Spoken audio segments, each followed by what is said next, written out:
شعبے کی جانب سے صحت کا پیغام. آپ دیکھ رہے ہیں ہومیو آن لائن سیزن 3 اور میں ہوں آپ کا میزبان علی امام. ناظرین، آپ ہمارا یہ پروگرام یوٹیوب چینل پر اور فیس بک پیج پر ہر مہینے دیکھ پاتے ہیں، اور ہمارا مقصد جو ہے وہ ہمارا ہمیشہ سے یہ خواہش اور کوشش رہی ہے کہ ہومیوپیتھک کے حوالے سے مستند اور اہم معلومات آپ تک اپنے پروگرام کے ذریعے پہنچائی جائیں. آج اسی سلسلے میں ہم نے ایک انتہائی اہم موضوع پر ہم گفتگو کرنے جا رہے ہیں، فلورائڈ کی زیادتی اور ADHD. اور اس پر گفتگو کرنے کے لیے آج ایک بار پھر سیزن 3 میں ہم نے اسٹوڈیوز میں دعوت دی ہے انتہائی معزز اور ہمارے مستند ہومیوپیتھک ڈاکٹر جناب الہی بخش صاحب کو. السلام علیکم ڈاکٹر صاحب. وعلیکم السلام. کیسے مزاج ہیں؟ خیریت سے ہیں آپ؟ بہت شکریہ آپ کی آمد کا. ڈاکٹر صاحب، فلورائڈ کی زیادتی اور ADHD پہ جو پہلا سوال ہے کہ فلورائڈ کیا ہوتے ہیں اور وہ کون سی غذائیں ہیں جن کے ذریعے فلورائڈ کے امکان ہوتے ہیں، کی زیادتی کے امکانات ہوتے ہیں؟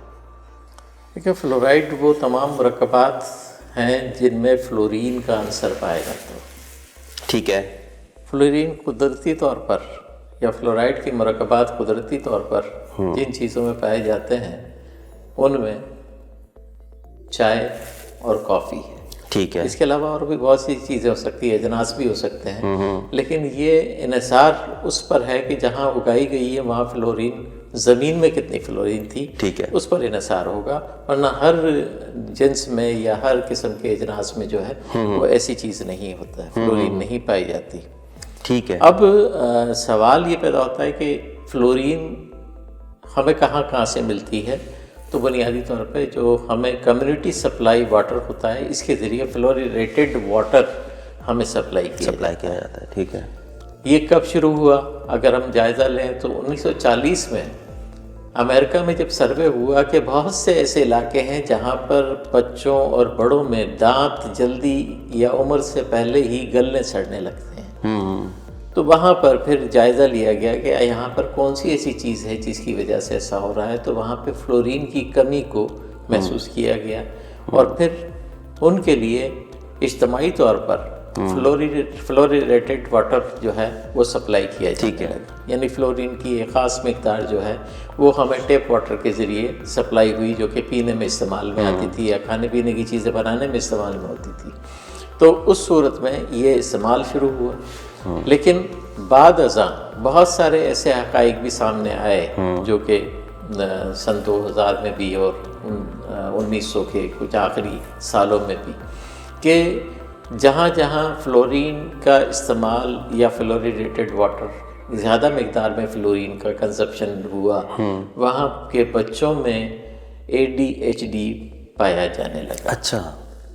اور ڈاکٹر صاحب، یہ سپلیمنٹری سوال ہے کہ یہ جو ٹوتھ پیسٹ وغیرہ اس کے تھرو بھی جو بچے اس کا کنزمپشن کر لیتے ہیں، اس میں پتہ کیسے چلتا ہے ڈاکٹر صاحب؟ وہ کیا جو ہے وہ علامات ہوتی ہیں کہ جس سے پتہ چلے کہ اب یہ زیادہ ہو گئی ہے یا کمی اس کی ہو گئی ہے؟ دیکھیں، فلورین کا بنیادی مقصد ہمارے جسم میں یہ ہوتا ہے کہ ہڈیوں پر جو انیمل ہے، تام چینی جس کو بولتے ہیں ہم، کہ یہ تام چینی کا کام انجام دیتی ہے ہمارے دانتوں پر بھی اور ہڈیوں پر بھی. یعنی ہڈیوں پر ایک لیئر آ گئی، ٹھیک ہے، کوٹنگ آ گئی. جی.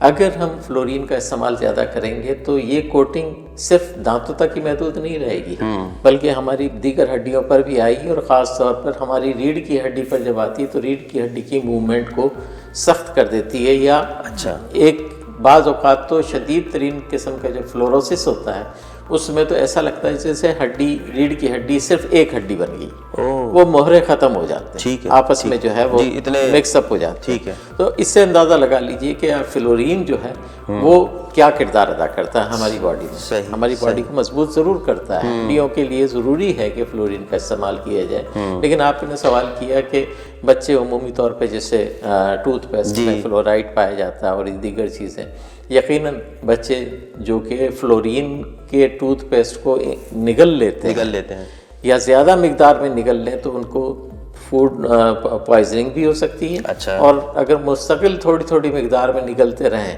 تو انہیں فلوروسس بھی ہو سکتا ہے. اور وہ ان کے دانتوں کی پھر کنڈیشن ایسی ہوتی ہے کہ جیسے دانت آپس میں مکس اپ ہو گئے، اوکے اچھا. جیسے بیچ کے جو الگ الگ جیسے ہم یہ دیکھتے ہیں کہ دانت الگ الگ یونٹ میں ہوتے ہیں, ان کے دانت آپس میں چپکے ہوئے نظر آئیں گے, تو وہ فلوروسس کی ایک علامت ہے. اور یہ جیسے آپ نے بڑوں کا ذکر کیا کہ ایک ہی ریڑھ کی ہڈی ہو جاتی ہے, بچوں میں بھی اگر زیادہ مقدار میں ہو تو ان کے ساتھ بھی یقیناً ہر زیرو کے ساتھ ایسا ہو جائے گا. ڈاکٹر صاحب ابھی ہماری گفتگو میں آپ نے آخر میں ADHD کا بھی اس کے ساتھ ہی ذکر کیا. ADHD سے کیا مراد ہے؟ Attention deficit and hyper activity. ٹھیک ہے, یعنی بے توجہی اور چلبلاپن. ٹھیک ہے, یہ ایک ابھی پریویلنگ قسم کی کنڈیشن ہے جو کہ پچھلی 2 اشروں کے اندر 3 اشروں میں جو ہے اس کو ریکگنائز کیا گیا ہے کہ وہ بچے جو بظاہر گھر کے اندر تو پتہ نہیں چلتا تھا ان کو کہ گھر میں کس طرح کی ایکٹیویٹیز ہیں ان کے بچوں کی یا کس قسم کا بیہیویئر ہے, جب کبھی بھی اسکول میں ان کا داخلہ ہوا تو کلاس روم میں جب کلیکٹیو بچوں کے اندر دیکھا گیا تو یا تو وہ بچے بالکل اپنے اسٹڈیز کے حوالے سے یا اسکول کی ایکٹیویٹیز کے حوالے سے بالکل بے توجہی کا شکار رہے. ٹھیک ہے, یا پھر ان میں اتنی چلبلاہٹ تھی جیسے کسی نے اس کے اندر بیٹری لگا دی گئی ہو یا کوئی مشین لگی ہوئی ہے کہ مسلسل دوڑنا بھاگنا, یہ چیزیں ادھر کر دینا ادھر کر دینا. یہ اور آپ نے دیکھا ہوگا کہ بہت سے بچے آپ کے کلینک میں بھی آئیں گے تو وہاں پہ جو ہے وہ چیزوں کو الٹ پلٹ, ادھر اس چیز کو اٹھا لیا, اس کو ادھر رکھ دیا, یہ سب چیزیں جو ہے وہ چلبلاہٹ میں آ جاتی ہیں. ٹھیک ہے, تو وہ ہائپر ایکٹیویٹی. جی ہاں, تو یہ ہائپر ایکٹیویٹی کا جو تعلق ہے وہ دیکھا گیا کہ کچھ جگہوں پر جہاں پہ فلورین کا استعمال بہت زیادہ تھا یا فلورائڈ کے کمپاؤنڈز زیادہ استعمال میں آ رہے تھے, وہاں پر اس چیز کو دیکھا گیا کہ اس میں یہ بھی کردار ادا کر رہی ہے ADHD کو ڈیولپ کرنے میں. پھر بعد میں جب مزید تحقیق کی گئی تو فلورائڈ کا ہمارے اعصاب کی ڈیولپمنٹ کے حوالے سے جب بچہ جو ہے گروئنگ ایج میں ہو رہا ہوتا ہے تو اس وقت بھی فلورین جو ہے وہ ایک خاص کردار ادا کرتے ہیں اور اس میں بے توجہی کا پہلو سامنے آنے لگتا ہے. تو وہ بچے جو کہ کند ذہن جنہیں ہم کہہ کر پکارتے ہیں, بنیادی طور پر ان کی وہ ڈیولپمنٹ نہیں ہوئی ہوتی جو کہ ہونی چاہیے, اور اس میں فلورین کا بھی رول ہے. اور یہ جو بچے ADHD کا شکار ہوتے ہیں ان میں یہ کند ذہنی اور یہ جو آپ کی ہائپر ایکٹیویٹی ہے یہ ایک ساتھ ہی پائی جاتی ہے یا کچھ میں صرف وہ چیز ہوتی ہے اور کچھ میں صرف ہائپر ایکٹیویٹی ہوتی ہے؟ دیکھیں اس کا ریشو ڈفرینٹ ہو سکتا ہے. کچھ بچوں میں جو ہے کند ذہنی زیادہ یا بے توجہی زیادہ ہو, ٹھیک ہے, اور کچھ بچوں میں صرف بھول جانے کی کیفیت کی حد تک ہو. اچھا ایک بات واضح کر دوں کہ یہ صرف ارلی ایج میں یعنی اسکول گوئنگ ایج میں, ٹھیک ہے, جو ارلی ایج ہے یا ارلی چائلڈ ایجوکیشن کے حوالے سے اس دور میں جو ہے وہ واضح طور پر یا نمایاں طور پر نظر آتی ہے, جبکہ بڑی ایج میں جا کر اس چیز کے موجود ہونے کے باوجود بھی فرد کی اپنی صلاحیتیں اس پہ غالب آ جاتی ہیں. اچھا, ہم بہت سارے ایسے گیم کے پلیئرز کو دیکھیں گے جس میں تنہا آدمی کا کام ہوتا ہے, ان کی اگر زندگیوں کا جائزہ لیں تو وہ ADHD کا شکار نظر آتے ہیں. اس کا مطلب یہ ہوا کہ وہ کام جو کہ سولو قسم کا ہو وہ یہ لوگ بہت جلدی اور بہت اچھی طریقے سے کر لیتے ہیں, because they want to explore their energy. وہ ہر چیز کو اپنے لیول پہ دیکھنا چاہتے ہیں. اسی لیے آپ دیکھیں کہ اگر بال تھرو کے جو لوگ ہیں یا کوئی ایسے گیم ہے جس میں تنہا آدمی کا کردار ہے, وہاں پر ADHD والے چیمپئن بھی نظر آئیں گے.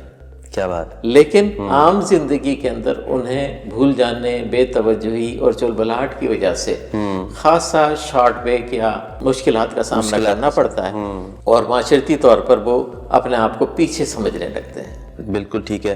فلورائڈ اور ADHD کے مابین تعلق ذرا اگر ہم دیکھیں, تعلق یہی ہے کہ اگر فلورائڈ کے استعمال کسی بھی حوالے سے, چاہے وہ ٹیپ واٹر کے حوالے سے ہو یا غذا کے حوالے سے ہو, اگر ہمارے جسم میں مطلوبہ مقدار سے زیادہ پہنچے گا تو اس صورت میں ADHD کے ہونے کے امکانات رہتے ہیں.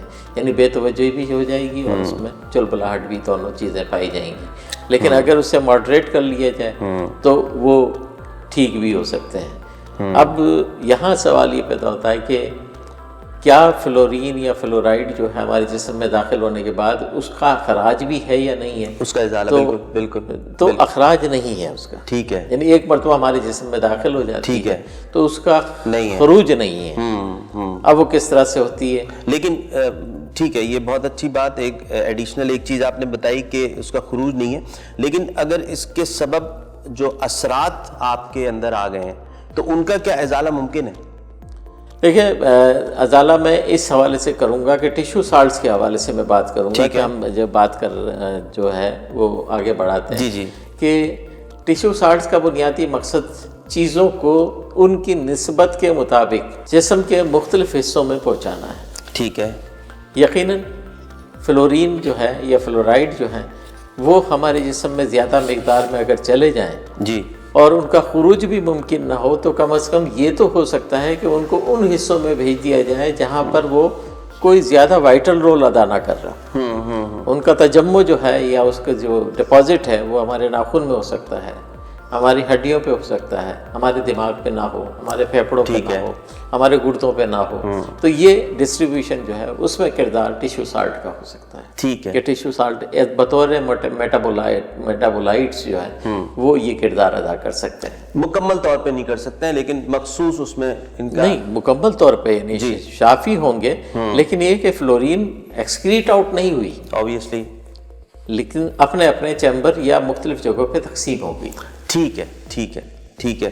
بہت شکریہ ڈاکٹر صاحب آپ کی آمد کا، اور اس کے ساتھ ہی ہمارے پروگرام کا وقت اپنے اختتام کو پہنچتا ہے. ناظرین، ہومیو آن لائن سیزن 3 جو کہ ابھی جاری ہے اور آپ مختلف ایپیسوڈ مختلف موضوعات پر دیکھ رہے ہیں، اور اس میں کوئی بھی آپ کو اپنی آرا، اپنے سوالات اگر آپ ہم تک پہنچانا چاہیں تو کمنٹ باکس میں آپ اس کو دیکھ سکتے ہیں.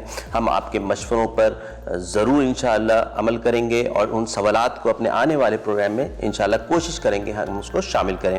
شعبے کی یہ کاوش بنیادی طور پر ایک سوشل سروس ہے جس کا مقصد صحت اور علاج کے متعلق آپ کو آگاہی فراہم کرنا ہے. باقاعدہ اور مکمل علاج کے لیے آپ کو چاہیے کہ مستند ہومیوپیتھک ڈاکٹر سے رابطہ قائم کریں. اس سوشل سروس کے لیے شعب جرمنی اور پاکستان میں ان کے ایکسکلوسیو پارٹنر ڈاکٹر حمید جنرل ہومیو پرائیویٹ لمیٹڈ اور دارالادویات کی خدمات قابل قدر ہیں. میں اپنے مہمان کا ایک دفعہ پھر بہت شکریہ ادا کرنا چاہوں گا، اور اس کے ساتھ ہی اپنے میزبان علی امام کو اجازت دیجیے. آئندہ آنے والے پروگرام میں انشاءاللہ میں ایک نئے موضوع کے ساتھ آپ کے سامنے حاضر خدمت ہوں گا. جب تک کے لیے خدا حافظ.